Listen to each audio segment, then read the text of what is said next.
Good afternoon, ladies and gentlemen. It is the weekend. It is the weekend. It's Friday, the 12th of March, 2021. Hallelujah.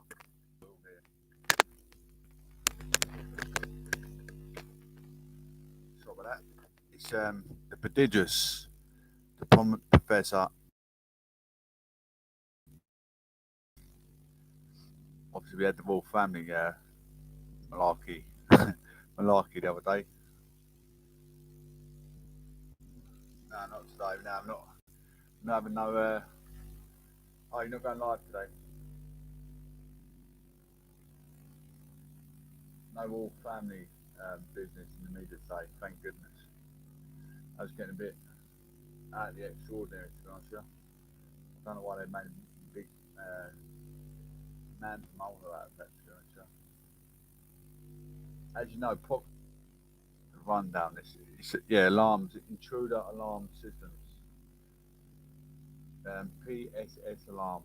A very ethical and pragmatic works carried out. All areas are covered, including central station monitored, provided. All work done according to insurance requirements. This is a friend of mine's company up in Potter's Bar. He's carried out works in Harry Kane's stepmother's in Hertfordshire, Potter's Bar. They're putting up the cable tidies. He's done etiquette works in Essex, all throughout London, south west, north east. You know, he's very, very professional in his work. So if you need any business or households secured, he's your man. Yes, North London. Yeah, he's North London, buddy. Yeah, I was in Greater London in Hatfield. Yeah, he was Potter's Bar, North London. You are correct. Please call Tariq Khan. His contact details are 07908 216 142. 07908 216 142. Ask to speak to Tariq Khan. He's a nice gentleman, actually. He doesn't smoke, doesn't drink. He's very professional with his mannerism and attitude. Nice guy, actually. Installation and maintenance of intruder alarms, fire alarms, CCTV, all works guaranteed and certified to SSAIB standards. 24-hour call-out service. When you have these people come on your house, you really don't want them smoking in your garden around children. You know, it's not good. It's not a good role model to be around your children if you're getting work done around your house. So, you know, he's a nice gentleman. Can provide CCTV pubs, clubs, restaurants, or new business setup. Secure your business. Mention Professor Johnson for an extra discount. Secure your home, secure your business. Your safety and priorities within your business are paramount. So think safety, think first. Secure your equity. There you go. Aspire to network. Last year they gave me a little bit of a sponsor actually to keep pushing on with my YouTube channel.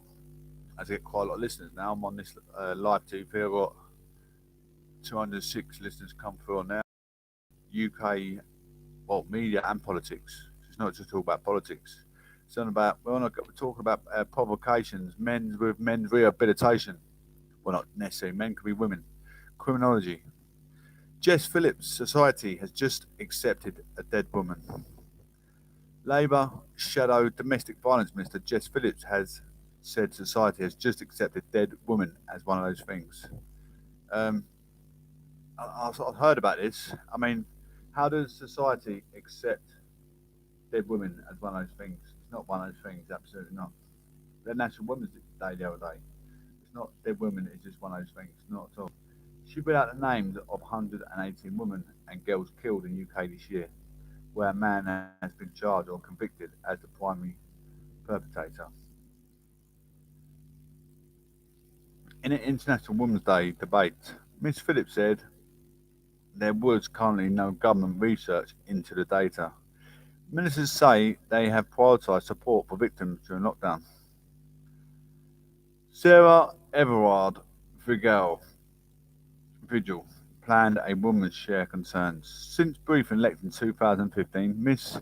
Phillips has marked the annual International Women's Day debate by remembering the individuals whose lives were taken in the past 12 months. Reading lists out on the chamber is normally prohibited, but Deputy Speaker Dame Eleanor Lang said she was suspending a 3-minute time limit on addition to to go ahead.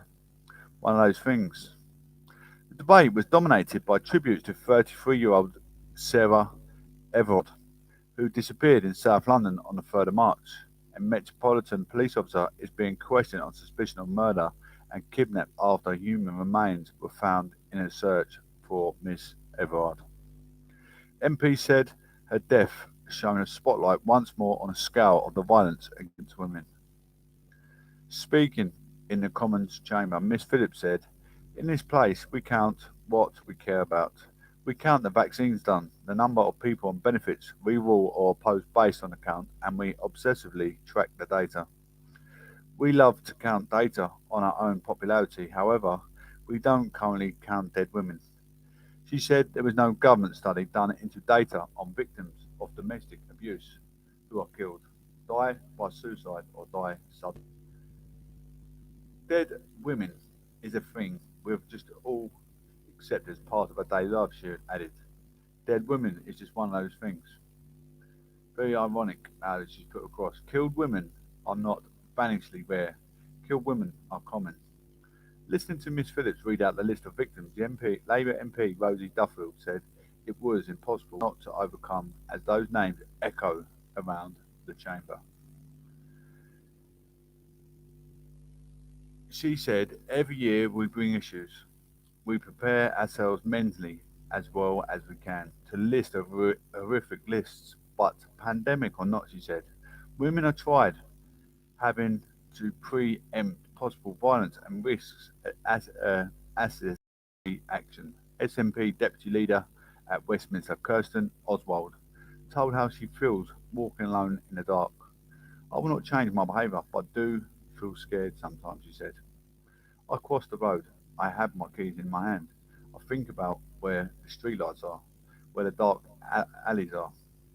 I'm aware and vigilant because, like all women, I have to be." The Conservative MP said Bernard Jenkins said things would only change when there were greater societal changes and more women in the room, in positions of authority. Despite everything that is achieved for women's rights, he said the debate proved that this is not a job that has to be done. It is still very much a job to do, doing the most simple of things. A vigils highlighting women's safety are being organised following the disappearance of Sarah Everard. More than 200 women have signed an open letter to the government calling for a firm commitment to tackle male violence. The letter, which has been signed by Labour MP Harriet Harman, charity workers and campaigners, says women are still at risk doing the most simple of things. Simple, something has to change, and it cannot be women, the victims in this, to be responsible for the lead in that charge. Domestic abuse charities have warned that calls to their helplines have gone through the roof since the lockdown began. More than 40,000 calls and contacts were made to the National Domestic Abuse Helpline in the first 3 months of the lockdown 2020. Under the government's Domestic Abuse Council in England will get an extra £6 million to provide support and safe accommodation for abusers, survivors and their families. The additional money comes on top of £10 million emergency fund given to councils to help domestic abuse survivors during the pandemic. I mean, I can't believe that she put that as, it's just a thing. Jess Phillips is saying that society and the government are just accepting dead women. That is very horrific way to come out of it, to be honest. Why don't you pull up on that? I know that a lot of the people read the media are thinking, what is she even talking about? She obviously said it. Everyone says something for a reason, but means it in a different light. Not quite the way or the shape or form it came out, the way we read it. So we can't jump to conclusions. UK exports to the European Union dropped 40% in January. UK goods exports to the European Union fell to 40.7% in January, according to the Office of National Statistics (ONS), while imports tumbled 28.8%. The figures show the biggest drop since record began in 1997 and are the first since new trading rules between the UK and the EU come into force. The ONS said temporary factors were likely to be behind much of the falls. Meanwhile, new data showed the UK economy shrank by 2.9% in January amid the third lockdown. The economy is 9% smaller than it was before the start of the coronavirus pandemic. That's not a massive drop, is it? UK's delayed Brexit border check on EU goods again. Which countries will recover fastest from the COVID? What happened to trade? Both imports from and exports to the EU fell markedly in January. The ONS said the value of goods exported from the UK to the EU fell by 5.6 billion in January 2021, while imports from the EU dropped to 6.6 billion. The ONS said the falls in goods coming into the country were largely seen in machinery and transport equipment, chemicals from the EU, car imports, as well as medicinal and pharmaceutical products were particularly affected. Accountancy firm KPMG pointed to Brexit as the likely culprit for the plunge in the trade between the UK and the EU. In contrast, UK's trade with the non-EU countries grew by 1.7% in January. KPMG said intense stockpiling in December 2020 had brought some trade flows ahead of the Brexit deadline. The ONS has said they may have been using up that stock instead of buying new goods in January.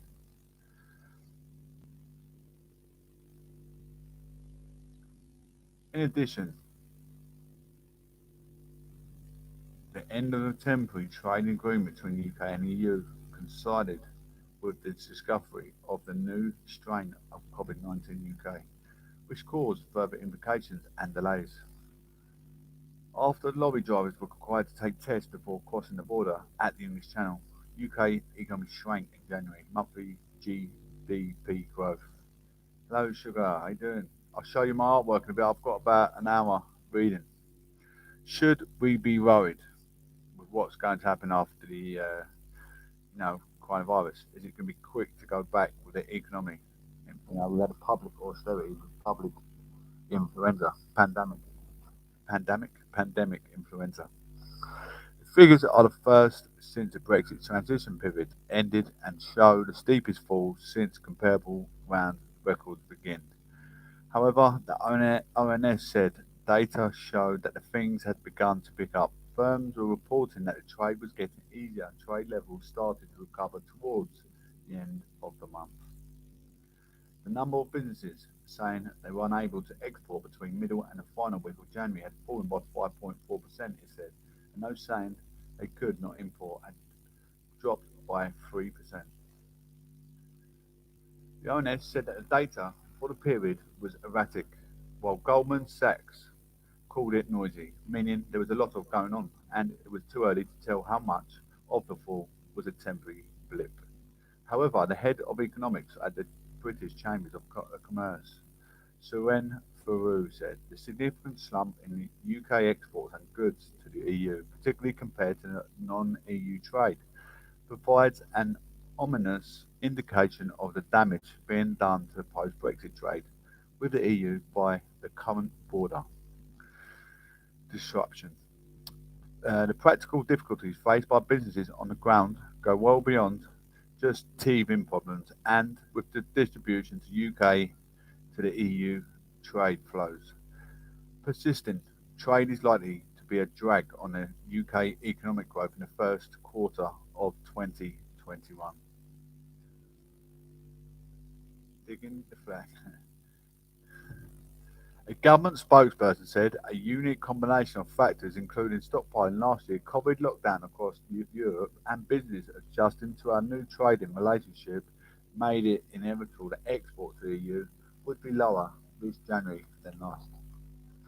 This data does not reflect on the overall EU-UK trade relations post-Brexit, and thanks to the hard work of our haulers and traders, overall freight volumes between the UK and EU have been back to their normal levels since the start of February. We've got some local news in Southend, well in Hatfield. Oh, we're done. And Essex as well, I believe, shortly. Essex, Southend, yes. Analysts by Andy Verity, economics correspondent. Just after this segment, which is about 5 minutes long. The economy during January. The ONS said January's contraction in the economy, down by 2.9%, was a notable hit. Retailers, restaurants, and hairdressers were all affected by the latest COVID-19 lockdown. Jonathan Afro from the ONS said manufacturing also saw its first decline since April, with car manufacturing falling significantly. However, increase in health services from both vaccine rollout and increased testing partially offset the declines in other industries. Economic activity in health stood out, increasing by 8.7%, mainly through COVID testing and vaccine schemes. The Pantheon Economics noted that 28.1% dropped in output from the food services and accommodation sector between December and January, which reflected many cafes and restaurants giving up on offering takeaway and delivery services while the pandemic was raging. It also said households slammed the brakes on discretionary expenditure, sending retail and wholesales opt-out down to 9%. What's the outlook for the economy? The contraction during January reflects a difficult period from the economy. The third lockdown has kicked in, but it was much smaller than expected, and the commentators in the main struck a positive note. Pantheon Economics said the GPD figures were less dreadful than expected. Capital Economics said the drop was smaller than during last April's lockdown, which fell to 18.3% on the month. Its UK economist Paul Dale said overall January's lockdown left the economy in a fairly big hole, but the government easing roadmap has provided the ladder, and the vaccinations are providing the willingness to climb out of it. By early next year, we think the economy will be peaking. SIC, its head out of the top of the GPD, returns to the pre-pandemic level. KPMG said once restrictions are eased, the economic is expected to pick up quickly, aided by the significant support the government has put in place. We expect a growth of 4.6% this year. Moving on to Essex Live in Southend. Let's see what is in the media there, guys. I don't know if you got. I've been doing this for like 3 years. I'm methodically more honest. I've done about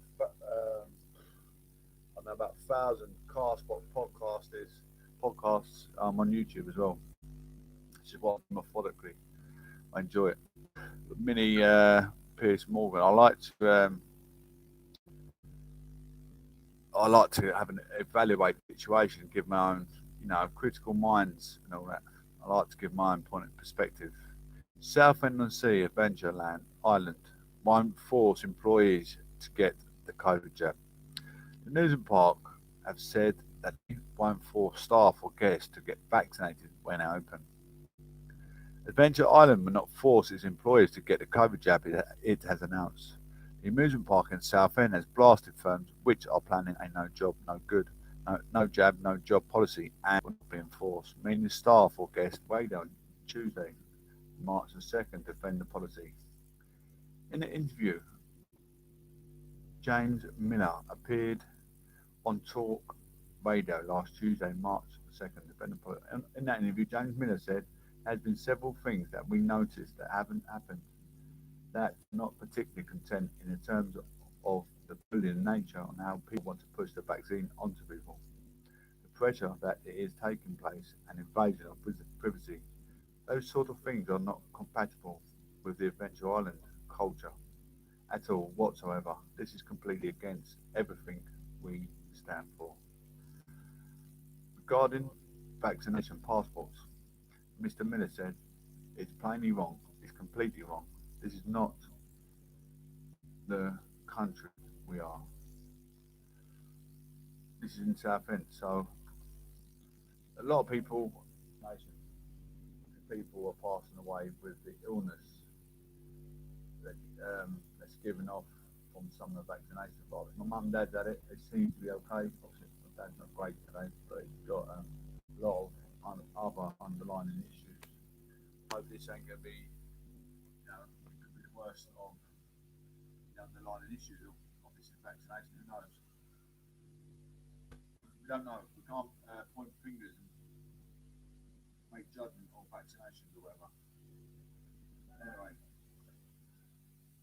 get the vaccination.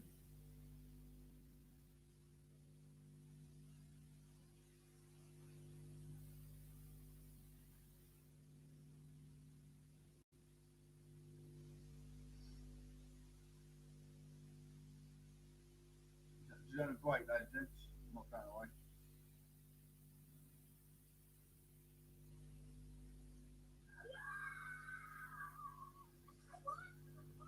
She's on a short break. Make a cup of tea, I think.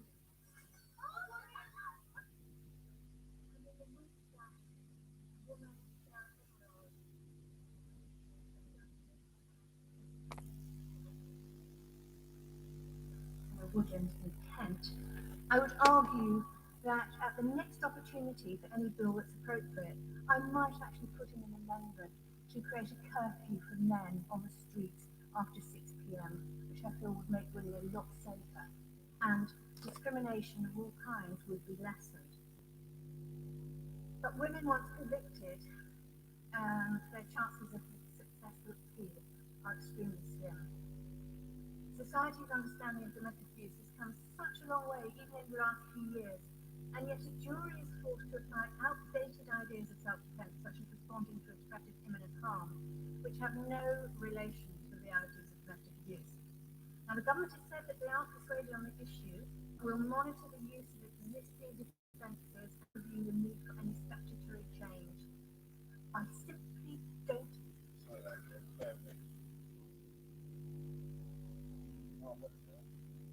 And in the week that Sarah Everard investigation. Investigating the disappearance of Sarah Everard, discovered a body secreted in Woodland in Kent. The body has now been recovered and a formal identification procedure has been undertaken. I can now confirm that it is the body of Sarah Everard. Clearly, Sarah's family have been updated with this distressing news, and I just want to pause for a moment and say that my investigation and beyond. That investigation continues at a pace to establish the full circumstances of Sarah's disappearance and her murder, and the man remains in custody at a London police station on suspicion of committing those crimes as well. I also recognise the wider concerns that are being raised quite rightly about the safety of women in public spaces, in London and also elsewhere in the country. I say now that this organisation and the men and women in it remain committed to protecting London's tragic circumstances. Thank you very much.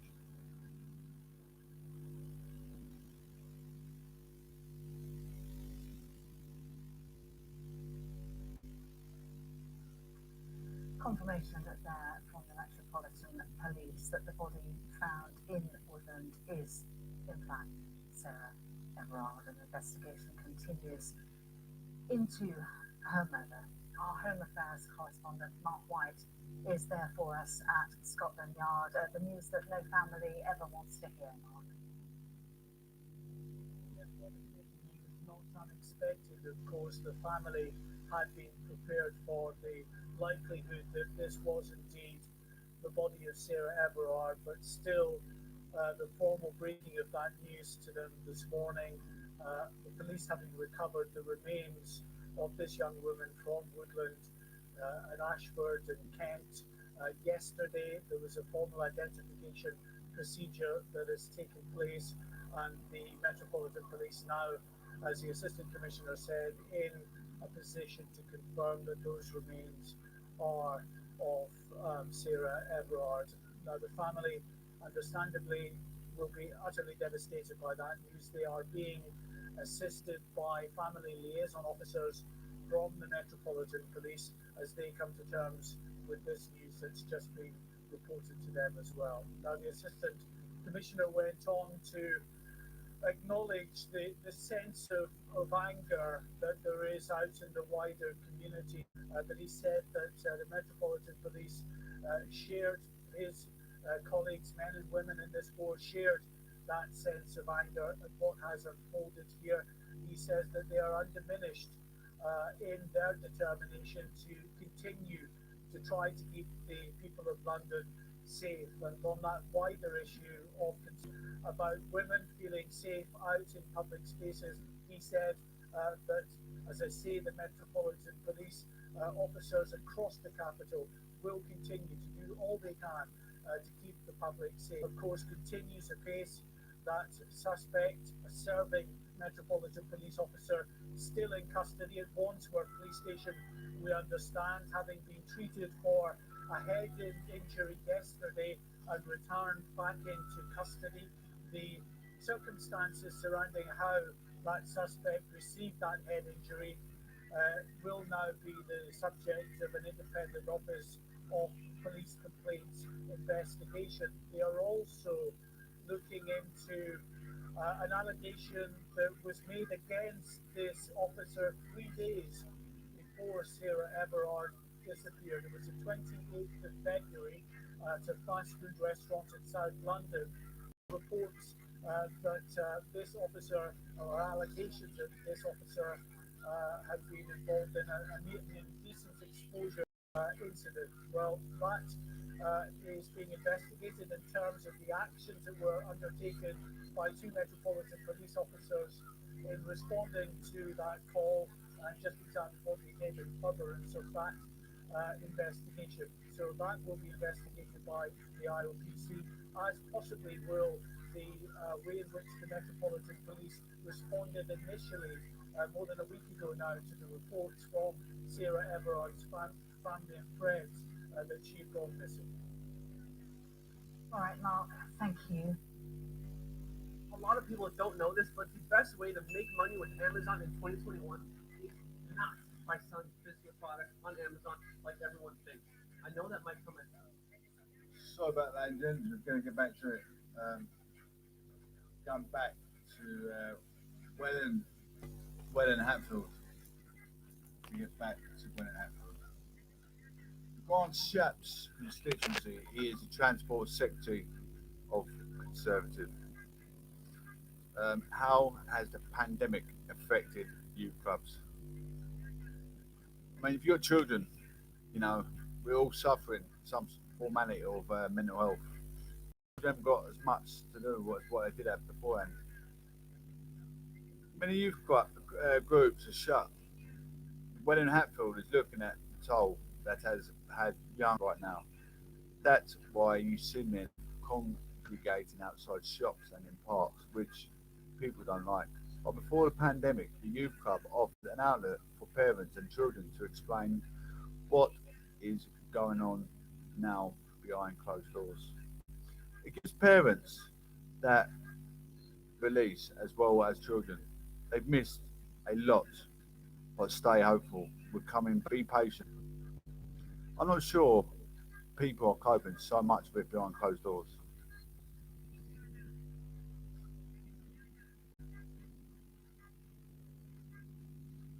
We don't have a true picture of what's happening right now, and sadly, some teenagers are home and not a safe environment. Kids are isolated from the social world and constantly on their phones, on Instagram, with no privacy on internet safety. She thinks this creates issues as potential county line drug dealers have a way to groom vulnerable children without someone seeing them. Mental health in the next 2 years is going to be a big thing during the last year and a half. There has been a lot of pressure on children at the moment. Some people also cannot go to youth club as they pose a risk.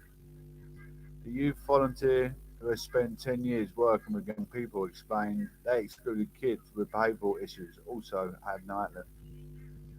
It's better to have more youth outreach work going out to the community. Lorraine Cook, who runs the centre, thinks that there should be more provision for young people in Hatfield when the pandemic has been eased.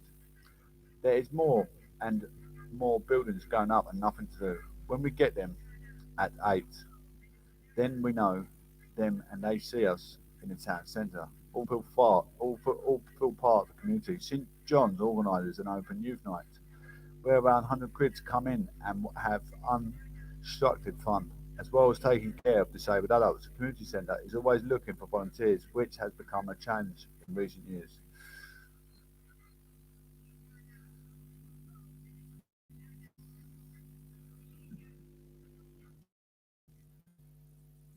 projects. After 7 ideas changed Hatfield. 7 covering the legacies of the new town development and the council plans. The Welland Hatfield stores left in town centre.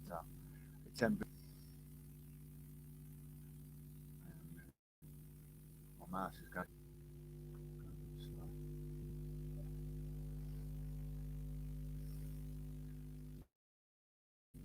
House and the elderly day centre, the closure of Bill's Hotel and reduction of green spaces.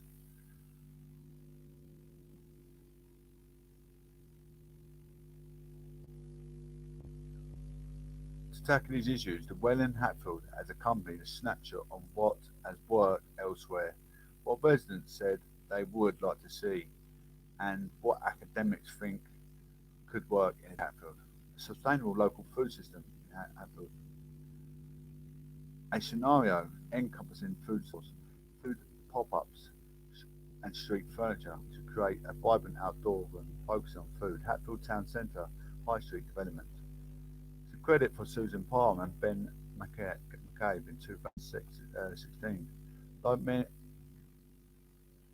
in the UK, a significant proportion of the UK population of Welland Hatfield Borough is categorised as obese, around 20%, and those that also need to tackle climate change locally. Having an urban food system could solve both.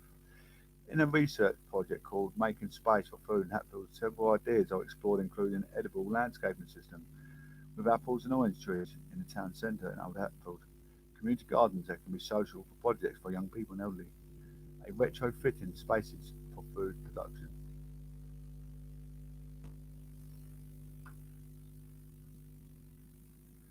Though the approach is said to not work elsewhere, the idea could enhance Hatfield's market.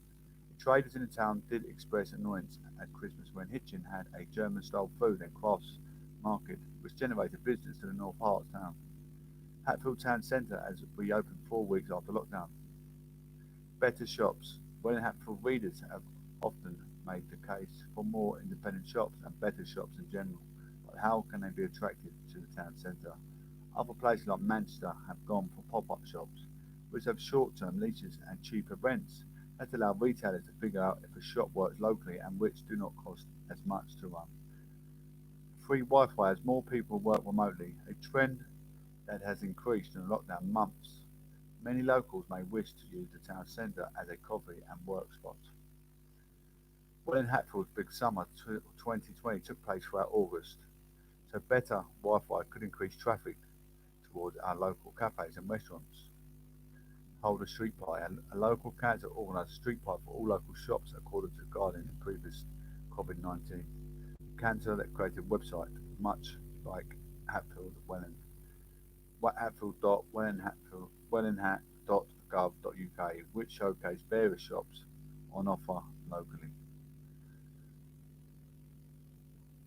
Leisure and culture bring back the fun. Unlike Welland Garden City, Hatfield does not have the theatre or Campus West, which has a cinema and Roller City. There is, however, a cinema at a gallery, along with youth clubs that provide space for community events like Briggs, Manor and St John's, as well as skateboard park and Link Drive. To have more spaces like this in town centre could attract residents towards it. This could be allowing bowling and more pubs, a museum, a gallery, a culture centre, and more links to the Uni of Arts. A series of articles is considering what planning has done to Hatfield. It has been successful, and what we can hope for in the future. We are undertaking this project in the light of the numerous letters and comments it has received for people worried about the new development and upset at the legacy of new town planning. This is also in the context of Hatfield's regeneration, speeding up the anniversaries this year's Briggs Manor, now 70, and the Gallery, now 30, as well as the government's recent promise to build back better. To see you, buddy. Nice to see you. Always here, mate. Always do my thing. Hope you're well.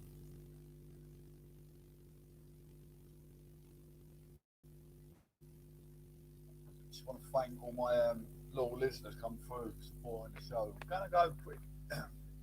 The elegance.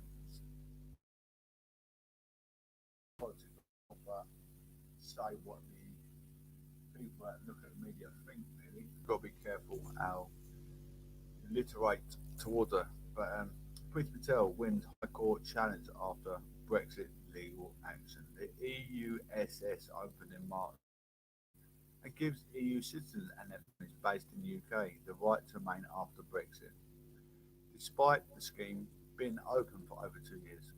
The Joint Council on the Welfare of Immigrants called bill and to extend the deadline of June the 30th, 2021.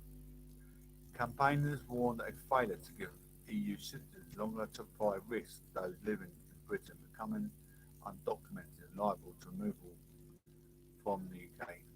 They said the EUSS risking turning into a national scandal with similar devastating consequences to those experienced by the Windrush generation. Paul Bowen, QC for the JC about immigration status and exposed to the consequences of the hostile environments, at risk of losing their jobs, homes, access to benefits and healthcare. Driving licence, detention, criminalisation, removal, and second Windrush, but on a much bigger scale. The Windrush 73 were being wrongly deported. There you go. This is Priti Patel. Priti Patel. She is the